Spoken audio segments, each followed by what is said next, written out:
بيبدأ الفيلم بالبنت دي اللي هي طيبة.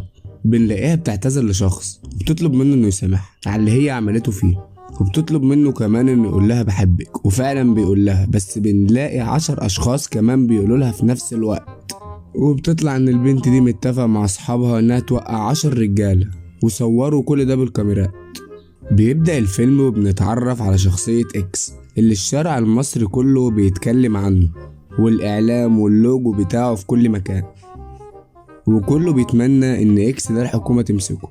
بعدها بنتعرف على الشخصية دي اللي هي شخصية سليم. بعدها بنروح للمنظمة دي اللي هي منظمة اكس، وبنعرف إن هدفهم إن الرجالة ما تتجوزش ويطلقوا المتجوزين، وهدفهم الأكبر إن الرجالة ما ترجعش للجواز تاني.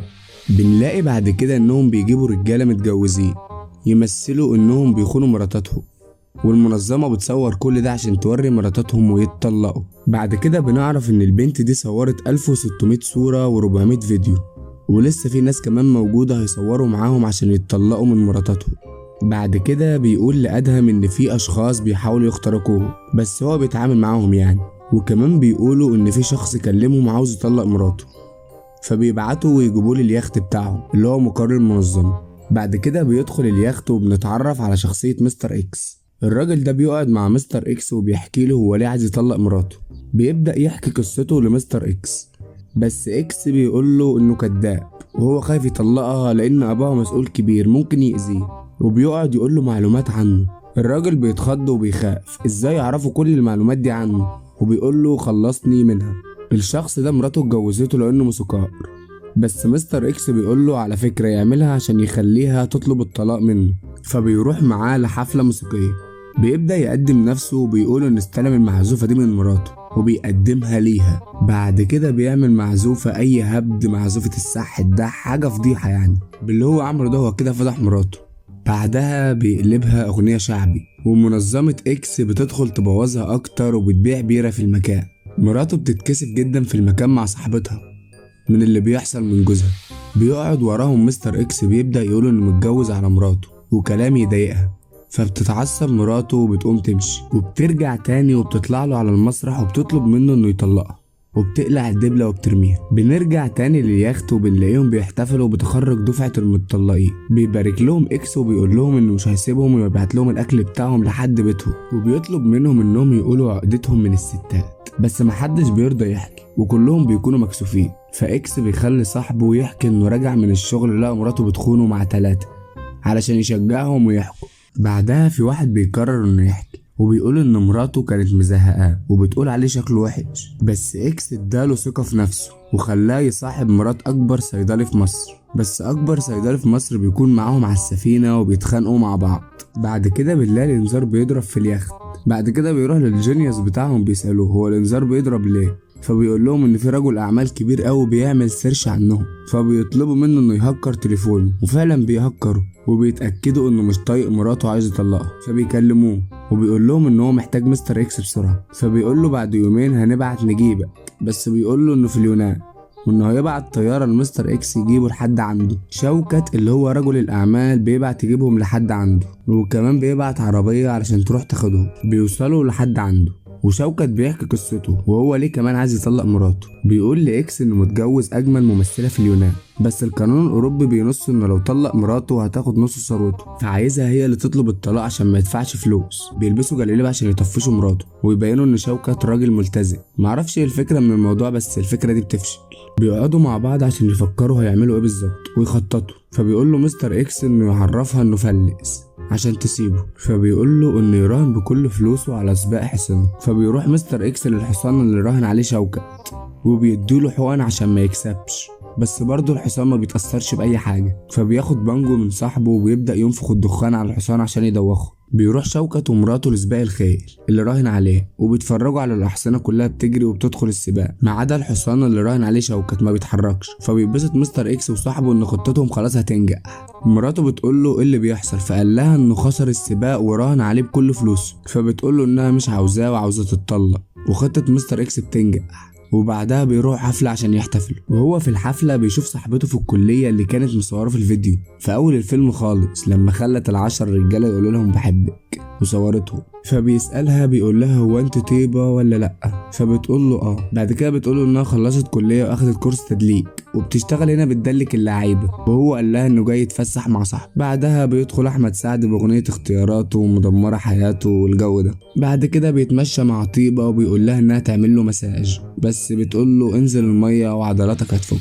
بعد كده بنلاقيهم رجعوا للمنظمة تاني، وبنلاقيها بتحكي هي ليه بتعمل كده، وبتقول انها بتكره الستات زيهم برضه لان ابوها اتجوز على امها وبقى عندها مرات اب اخدت كل حاجة، بيتهم وفلوسهم، وخرجتها من المدرسة. وبعدها بتقول ان اكس اخدها تشتغل معاهم. بعد كده بيجيلهم اشعار ان جالهم عميل جديد، وبنكتشف انه البيج رامي. بيروح يقابل مستر اكس بيقول له احكي قصتك، فبيقول له انها رغايه، بس بيقول له قول الحقيقه. وبعدها بيقول له انها بتضربه على طول وانه بيخاف منها وانه عاوز يطلقها. مستر اكس بيقول له الحل انه هياخد البغبغان بتاعه وهيسيبه في بيتهم كام يوم، وهيبدا يكرر الكلام. وفي يوم لما يسيبه وينزل البغبغان هيقول انه بيخون مراته، فبترن عليه وبتطلب منه انه يطلقها، وبيطلقها فعلا. بعدها بيجي الاكس طفل صغير عاوز يطلق ابوه من امه عشان لما بيكونوا بعاد عن بعض بيدوله فلوس كتير. فمستر اكس بيقول له الحل انه ياخد البنت اللي شغاله معاهم ويروح بقى البيت ويتهم ابوه انه بيخون امه، بس الولد بيضحك وبيقول انها قفشته كتير قبل كده. بعدها بيقول له خلاص واحد هو اللي هيروح معاك، وابوك لما يجي تقول له انه لقاه مع امه. بعد كده جابي صاحب مستر اكس بيتخطف وبيكلم اكس بيقول له تعالى لي، فبيروح له مستر اكس. بعدها بيعرف انهم مخطوفين وان جابي سلموا ليهم. بعدها بيظهر شخصيه جديده في الفيلم وهو تاجر مخدرات، بيقولوا انه خطفهم لانه عنده يخت جنبهم وهم بيعملوا دوشه وخايف اليخت بتاعه يتحسد. بعدها بنلاقيه ولع في واحد بالعربيه عشان يستلم منه بضاعه وما قالش ما شاء الله، فالبضاعه اتحسدت واتمسكت. بعدها بيقتل دراعه اليمين برضه عشان ما قالش ما شاء الله، وبيحذرهم انهم لو عملوا دوشه تاني هيقتلهم. بيضرب مستر اكس وبيقول لهم انهم يمشوا. بعد كده بيفضحوا الراجل اللي كان بيصور مع البنت وبيوروا الفيديو قدام مراته وبيشغلوه على التلفزيونات. فمراته بتشوف الفيديو بتاعه في السوبر ماركت، فمراته بتتخانق معاه وبتخليه يطلقها. بعدها مستر اكس بيلاقي صاحبته اللي هي طيبة قدامه في السوبر ماركت، فبيمشي وراها حتى لما بتركب الاسانسير بيركب معاها. فالكهرباء بتقطع عليهم وبتتقطع في السوبر ماركت كله. بنكتشف ان طيبة عندها فوبيا من الاماكن المغلقة، بس الكهرباء بترجع وبيخرجوا من الاسانسير. بيكتشفوا ان السوبر ماركت قفل عليهم والموبايل بتاعها فصل شحن. بيستغل مستر اكس الموضوع ده وبيقول لها انه عايز يقعد معاها، فبيجهز لها المكان في السوبر ماركت وبيشغل لها التلفزيون وبيقعدوا. فبيسالها هي ليه عملت كده ايام الجامعه، فبترد عليه وبتقول له انها بتكره كل الرجاله. وبتقول له ليه بتكره الرجاله؟ لان ابوها كانوا عايشين كويس، بس بيقرر انه يمشي ويسيبهم. فامها اتمرمطت عشان تربيها. وفي مرة راحت شغل امها لقت مديرها بيشتم امها فاتكسرت.